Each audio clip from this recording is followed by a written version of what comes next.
Jadi begitu ini mulai menyebar, Nabi Adam sudah meninggal dunia karena beliau manusia, setiap manusia akan wafat.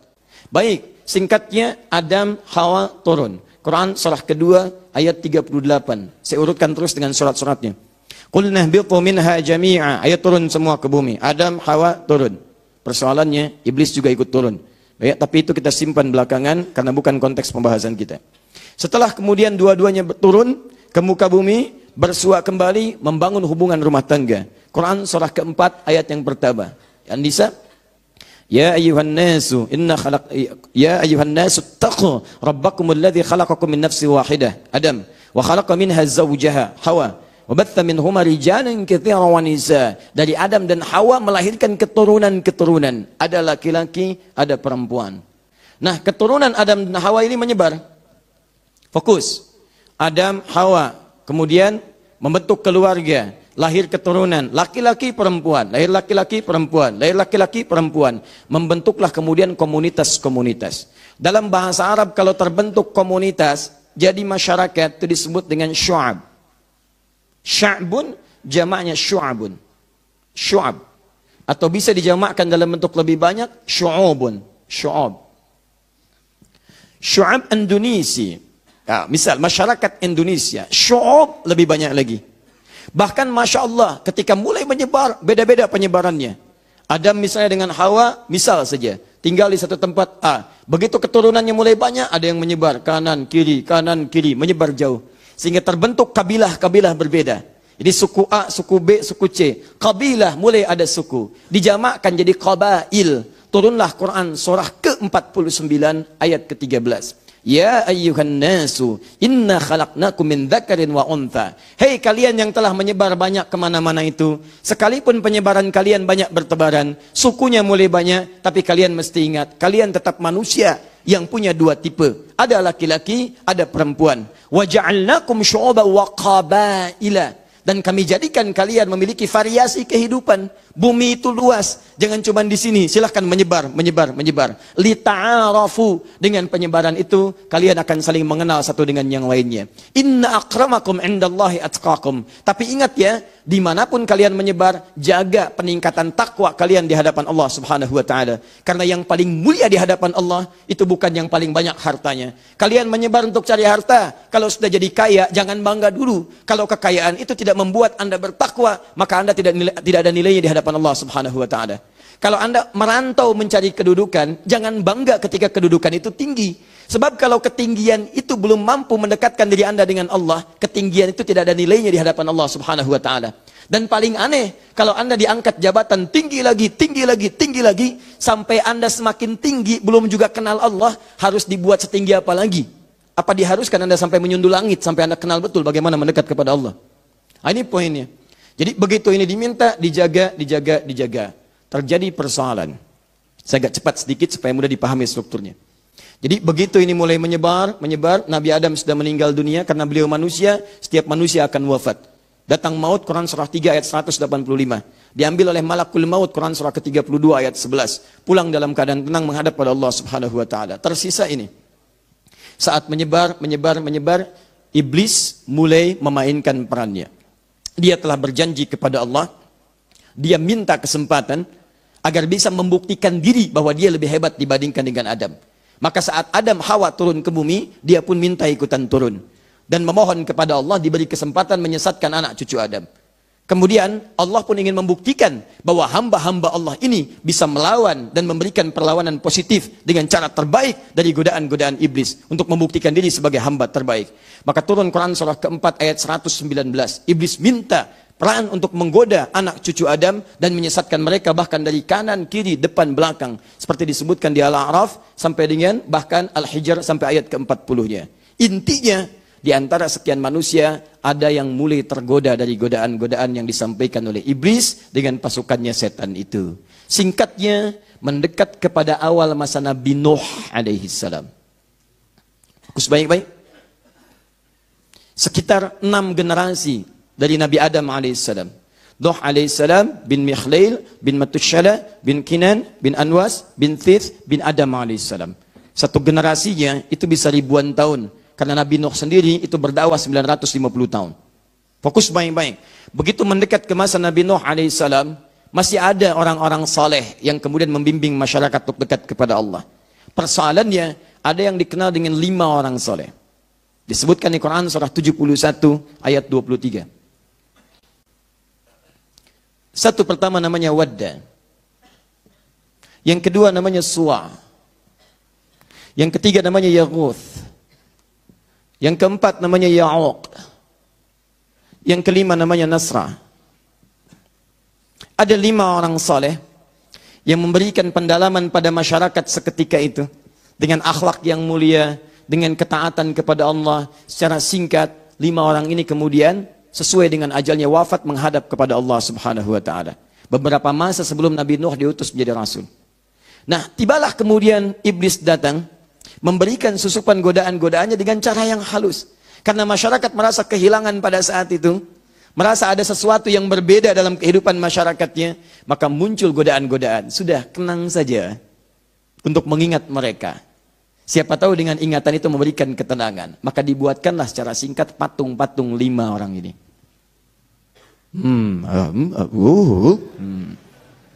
Ini yang saya. Fokus. Awalnya bikin patung. 1, 2, 3, 4, 5. Setelah dibuat, jadi keseluruhannya. Awalnya cuma lihat aja. Lihat, kenangan. Besok-besok kok mirip ya? Besok-besok jalan, kok kayak ada yang perhatikan ya? Apakah ini fiksi atau fiktif? Ya, misal kalau dalam bahasa kita sekarang. Jalan gitu. Lama-lama, kayak ada kekuatan tersendiri. Begitu melihat, ada getaran dalam jiwa. Begitu melihat lagi, kalau saya datang ke situ, kayaknya kok membantu kekuatan. Iblis mulai bermain di situ. Maka jadilah kemudian mereka perlakukan lebih daripada biasanya. Mulai datang ke situ. Mulai jadikan wasilah untuk meminta. Lama-lama mintanya ke situ. Mulai kemudian ngasih beberapa hal. Mulai dari makanan. Mulai dari kemudian buah-buahan. Disimpan. Kok bisa kami nyimpan malam? Besok-besoknya paginya hilang. Dia tidak tahu kalau ada orang lain lapar kemudian mengambilnya. Misal, kan? Tapi apa yang terjadi? Dijadikanlah kemudian 5 orang ini, 5 tokoh ini yang telah kemudian dijadikan sebagai patung ya untuk monumen mengenang pada awalnya, jadilah kemudian bahan sesembahan. Sesuatu yang disembah disebut dengan ilahun, jamaknya disebut dengan alihatun. Dipertuhankanlah 5 patung ini, bahkan dianggap sebagai Tuhan. Alihah jamaknya. Ketika mulai menyimpang, lihat kasih sayang Allah kepada setiap hambanya. Allah tidak menginginkan setiap hamba yang lahir suci pulang dalam keadaan kotor. Ketika lahir suci, fitrah. Kata Nabi, kullu mauludin yuladu alal fitrah. Di antara makna fitrah, Quran surah ke-30, ayat ke-30. Di antara makna fitrah adalah memiliki nilai kedekatan dengan Islam. Menuju Allah subhanahu wa ta'ala. Fa'aqim wajhaka lid-dini hanifa. Tegakkan dirimu untuk memenuhi ketentuan ad-din dengan cara yang benar. Fitratallahi allati fataran nasa alaih. Dan menegakkan nilai agama itu fitrah kehidupan bagi seluruh manusia sejak dia dilahirkan. Makanya setiap manusia ada kecenderungan untuk mendekat kepada Rabbnya. Apa yang disebut dengan ad-din? Quran surah ketiga ayat 19. Inna ad-dina indallahil Islam. Itu Islam. Apa yang disebut dengan Islam? Hadis riwayat Muslim, nomor hadis yang ke-8. Ketika Nabi ditanya oleh malaikat tentang Islam untuk memberikan gambaran pada umatnya, mal Islam antashhada adda ilaha illallah wa anna Muhammadar Rasulullah. Engkau bersaksi menuhankan Allah satu-satunya Tuhan yang layak disembah, tidak ada yang lainnya. Jadi la ilaha illallah itu fitrah manusia. Bahkan sejak dalam kandungan 4 bulan sudah terjadi dialog untuk menetapkan fitrah itu. Quran surah ke-7 ayat 172. Wa idz akhadha rabbuka min bani Adam min zuhurihim dzurriyyatahum wa ashhadahum ala anfusihim alastu bi rabbikum qalu bala syahidna kami bersyahadat asyhadu an la ilaha illallah. Dalam kandungan syahidna. Makanya ketika lahir fitrah dan sifat kasih sayang Allah yang dalam, lebih dari semua jenis kasih sayang yang terdapat di seluruh semesta ini.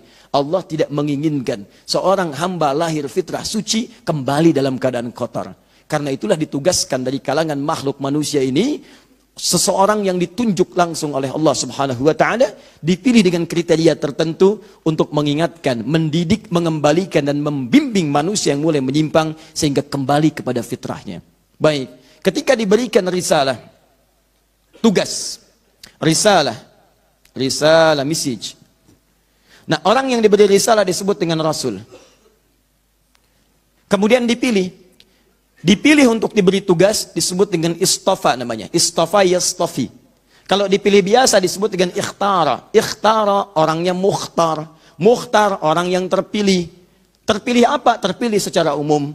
Bisa dipilih oleh pasangannya. Bisa dipilih dalam keadaan tertentu. Tapi kalau dipilih untuk diberikan tugas tertentu yang mulia, itu disebut dengan istofa yastofi. Orangnya disebut dengan Mustafa. Quran surah ketiga Ali Imran dari ayat ke-33-nya. Paling kiri sebelah atas. Inna Allah astafa Adam wa Nuha wa ala Ibrahim wa ala Imran ala alamin. Kalimatnya menggunakan istafa. Sungguh Allah telah memilih Nabi Adam. Dipilih oleh Allah sebagai manusia pertama. Diberi tugas turun ke bumi. Wa Nuha. Setelah Adam itu Nuh alaihissalam. Ditugaskanlah Nabi Nuh alaihissalam untuk meluruskan kembali hal-hal penyimpangan yang tadi telah dimulai dengan 5 patung yang dipertuhankan ini. Jelas sampai sini? Maka Nuh turun, kemudian mulai berdakwah. Ketika berdakwah itulah kemudian mereka mengatakan, lihat dengan kalimat mereka. Quran surah 71 ayat 23. Ketika Nuh berdakwah, sudah muncul tokoh-tokoh penyembahannya. Dan umumnya tokoh ini, ketika mulai mereka tampil, itu mereka sadar bahwa apa yang mereka kerjakan salah. Cuman kadang-kadang tidak ingin kehilangan ketokohan yang telah melekat pada diri mereka. Atau kadang-kadang tidak ingin kehilangan materi yang telah kadung didapatkan dari proses yang telah mereka dapati itu. Maka mereka katakan, wala tadharunna alihatakum. Gak usah dianggap Nuh. Jangan tinggalkan Tuhan-Tuhan kalian. Mereka datang lebih dulu dibandingkan dengan Nuh. Wala tadharunna wadda, wala suwa'a, wala ya'uqa, wala yaghutha, wa ya'uqa, wa nasra. Tuhan kita ada 5. Jangan dengarkan apa yang Nuh katakan. Kalau yang dia katakan baik, tentu sudah ada kebaikan itu dari orang-orang sebelum kita. Tayyib, maka disebutkan ini panduan kita, 5 ini. Singkatnya Nabi Nuh berdakwah 950 tahun, tidak ada yang kemudian kepada beliau beriman kecuali sedikit, tapi tidak lelah beliau kemudian dalam berdakwah. Singkatnya, tibalah masanya, kemudian Allah menurunkan kepada mereka pelajaran, supaya dengan itu menjadikan kesan bagi generasi setelahnya. Singkatnya, turunlah kemudian banjir bah, menghancurkan semuanya, termasuk keadaan-keadaan ini. Hancur, habis semua, tersisa kemudian generasi Nabi Nuh alaihissalam yang dibawa beliau dengan izin Allah subhanahu wa ta'ala dengan pasangan masing-masing laki-laki perempuan plus juga dengan bahan kehidupan seperti hewan. Hewan bawa berpasangan. Singa jantan, pasangannya singa apa? Singa betina. Kemudian misal sapi jantan, pasangannya sapi apa? Sapi betina. Masya Allah. Manusia yang laki-laki pasangannya apa? Yang perempuan. Jadi yang dibawa Nabi Nuh itu nggak ada yang laki-laki pasangan laki-laki, perempuan pasangan perempuan. Makanya ketika sekarang ada itu siapa sebetulnya? Gitu. Baik, pasti ada yang keliru, gitu. Pasti ada yang keliru, ya. Taib. Singkatnya, agak cepat. Zaman Nabi Nuh kemudian ada kehidupan baru. Setelah itu kapalnya kemudian merapat. Tidak usah dicari hakikatnya. Kalau ada yang gaib, Anda kalau mau menelusuri, capek diri Anda. Yang ada dari peristiwa itu diambil hikmah untuk diterapkan kemudian. Maka teman-teman sekalian, muncul generasi baru. Setelah generasi baru, seperti tadi di awal masa generasi Adam. Berkembang lagi, nyebar lagi, macam-macam. Bahkan ada yang ke Nusantara, ada yang sebagainya dan seterusnya. Apa yang terjadi setelah itu? Tibalah sampai ke periode sebelum Nabi Ibrahim alaihissalam diutus. Bahkan sebelum-sebelumnya. Terjadi penyimpangan yang sama dengan sebelum-sebelumnya. Bahkan lebih dahsyat lagi ketika dibuat patung. Patungnya sudah ada 2 jenis. Ada patung batu, ada patung menggunakan kayu. Patung batu disebut dengan wathnun. Wathanun. Wathanun. Jamaknya awthanun. Awthan. Hamzah, waw, tha, alif, nun. Nanti Anda ketika baca Quran, Anda akan menemukan kalimat ini. Itu namanya patung batu. Baik ya? Jadi kalau ada orang yang sekarang ikut-ikutan bikin patung batu, dia telat karena dulu sudah ada, ya. Kemudian yang kedua, sanamun, sad, nun, mim, sanamun. Jamaknya disebut dengan asnamun, asnam. Fokus. Dibuat. Singkatnya, saya langsung masuk ke fase Nabi Ibrahim alaihissalam. Begitu zaman Nabi Ibrahim, disaksikan bahkan orang terdekat beliau itu tokoh pembuatnya. Masyarakatnya kemudian sudah menyembah apa yang dibuat. Nabi Ibrahim bingung. Kok bisa bapak saya yang bikin, mereka yang menuhankan? Kan ini bikinan bapak saya yang bikin. Ya, tak tiktuk, jadi simpen, disembah-sembah. Kok bisa? Bapak saya yang bikin dengan tangannya, yang dibikin gak bisa ngapa-ngapain, bahkan bapak saya yang buatnya, bicara tidak bisa, makan tidak bisa, ditanya tidak menjawab, dipukul tidak membalas. Apa yang aneh? Akhirnya beliau kemudian memberikan pelajaran kepada masyarakatnya. Begitu mereka meninggalkan tempat ibadahnya, datang kemudian ke situ. Kisahnya banyak dalam Al-Quran, tersebar luas. Silahkan Anda kemudian pelajari kembali. Ada di surat Maryam, ada di Al-Anbiya dan seterusnya. Teman-teman datang bawa kapak sebelum jadi minyak angin. Ya. Kemudian, ya, di bawah itu dihancurkan kemudian. Yang kecil-kecilnya, tok, tok, tok, tok, tok, tok, habis. Sisakan yang besarnya. Dikaitkan kemudian kapaknya pada leher yang besarnya. Begitu datang semuanya, mulai murka kemudian rajanya. Siapa yang berbuat pada yang seperti ini? Mereka mengatakan, innahu fatan yuqalu Ibrahim. Barangkali ada pemuda yang selalu sinis dengan kita, namanya Ibrahim. Begitu Ibrahim dipanggil, inilah pelajaran terbesar yang diberikan oleh beliau. Begitu ditanya, apakah kamu yang menghancurkan patung ini Ibrahim? Kata Ibrahim, tanyakan aja pada yang gede, kan dia yang ada kalungan kapaknya. Mereka berkata, bagaimana dia bisa menjawab? Bicara aja nggak bisa. Ibrahim membalikan, lantas kalian ini gimana? Bicara aja nggak bisa, kok dijadikan Tuhan? Dia nggak bisa memberi manfaat, tidak bisa mendatangkan madarat. Dan kalian membuatnya, kenapa kalian harus pertuhankan? Di situ cara berpikir yang sangat logis. Kadang-kadang Al-Quran mengajak kita berpikir dengan dalam. Jadi kalau Anda ingin menyikapi sesuatu, Anda bisa bandingkan dengan cara analogi berpikir yang sehat. Ini gambaran dari Quran. Ada orang-orang yang sering menghadirkan logika yang kadang-kadang bisa dibantah dengan logika yang lainnya. Jelas ya? Nah itu bisa memahamkan. Nah akhirnya apa yang terjadi? Marah, kita sudah paham kisahnya. Ini sempat dibakar, tapi kemudian juga ditolong oleh Allah Subhanahu Wa Taala. Kalau Anda konsisten dalam dakwah, sekalipun terbakar keadaan diri Anda, banyak hal persoalan dalam hidup Anda hilang, dibakar musa sekitarannya. Tapi itu semua ternyata kalau dibaca dengan iman adalah kumpulan pahala-pahala yang mempercepat langkah Anda ke surga.